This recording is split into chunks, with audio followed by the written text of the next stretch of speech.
दीपू चंद्र के साथ बांग्लादेश में जो कुछ हुआ वो ना सिर्फ निंदनीय है बल्कि इंसानियत को शर्मसार करने वाला भी है। अगर आप सोशल मीडिया पर सक्रिय हैं तो आपने जरूर देखा होगा कि किस तरह दीपू नाम के एक हिंदू युवक को भीड़ ने बेरहमी से मार डाला। ये कोई फिल्म का सीन नहीं था बल्कि हकीकत थी जो कैमरे में कैद हो गई और पूरी दुनिया ने देखी। दरअसल दीपू चंद्र दास बांग्लादेश के मेमन सिंह जिले का रहने वाला था। वो एक साधारण परिवार से आता था और कपड़ा फैक्ट्री में काम करके अपने घर का खर्च चलाता था। 18 दिसंबर की रात अचानक उसके जीवन की सबसे डरावनी रात बन गई। फैक्ट्री के अंदर अफवाह फैलाई गई कि दीपू ने ईर्ष निंदा की है। इसके बाद हालात बिगड़ते चले गए। सबसे पहले फैक्ट्री में ही कुछ लोगों ने उसे पीटना शुरू कर दिया। इसके बाद उसे भीड़ के हवाले कर दिया गया। धीरे धीरे फैक्ट्री के बाहर भी लोग इकट्ठा हो गए। इसके बाद जो हुआ वो किसी भी सभ्य समाज में स्वीकार नहीं किया जा सकता। सोशल मीडिया पर वायरल वीडियो में साफ देखा जा सकता है कि दीपू को सड़क पर घसीटा गया, लात घूंसों और डंडों से पीटा गया, उसके कपड़े फाड़ दिए गए। जब वो अधमरा हो गया तब भी किसी ने उसे बचाने की कोई कोशिश नहीं की। उल्टा जब उसकी मौत हो गई तो भीड़ ने उसके गले में रस्सी डालकर शव को पेड़ से लटका दिया और फिर उसे जला दिया गया। ये सब उस वक्त हुआ जब आसपास दर्जनों लोग मौजूद थे। कई लोग मोबाइल से वीडियो भी बना रहे थे, लेकिन कोई भी इंसानियत दिखाने आगे नहीं आया।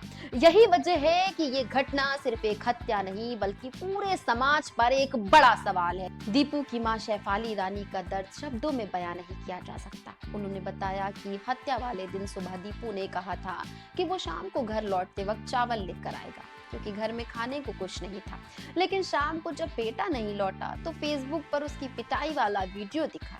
उसी वीडियो से उन्हें अपने बेटे की मौत की सच्चाई पता चली। इतना ही नहीं, दीपू की मौत के बाद भी परिवार की मुश्किलें खत्म नहीं हुई, उल्टा डर और बढ़ गया।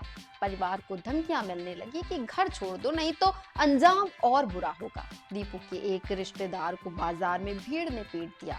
डर के कारण परिवार ने अपने घर की दीवार पर पोस्टर चिपकाया जिस पर लिखा है कि ईर्ष निंदा के आरोप झूठे हैं। दीपू के पिता और भाई भी साफ कहते हैं कि अगर दीपू ने कुछ गलत किया होता तो उसका कोई सबूत जरूर होता।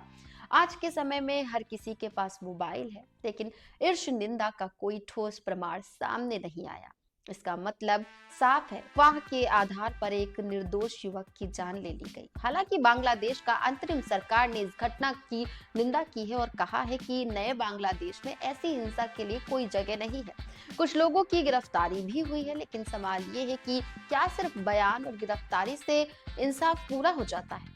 असल चिंता ये है कि बांग्लादेश में अल्पसंख्यक हिंदू लगातार खुद को असुरक्षित महसूस कर रहे हैं। अगस्त 2024 में शेख हसीना सरकार के पतन के बाद हालात और खराब हुए हैं। हिंदू घरों, मंदिरों और अब लोगों की जान तक सुरक्षित नहीं रही। दीपू चंद्र के साथ जो हुआ वो सिर्फ बांग्लादेश का अंदरूनी मामला नहीं है, ये मानवाधिकारों का मुद्दा है। ये उस सोच का नतीजा है जहां अफवाह और नफरत के आधार पर किसी की जान ले ली जाती है। दीपू चंद्र की हत्या की जितनी निंदा की जाए उतनी कम है। अब समय आ गया है कि अंतर्राष्ट्रीय समुदाय, मानवाधिकार संगठन और सरकारें इस तरह की घटनाओं पर गंभीर कदम उठाएं ताकि किसी और दीपू को इस तरह भीड़ की हिंसा का शिकार ना होना पड़े। ये सिर्फ एक युवक की कहानी नहीं है, ये इंसानियत की परीक्षा है।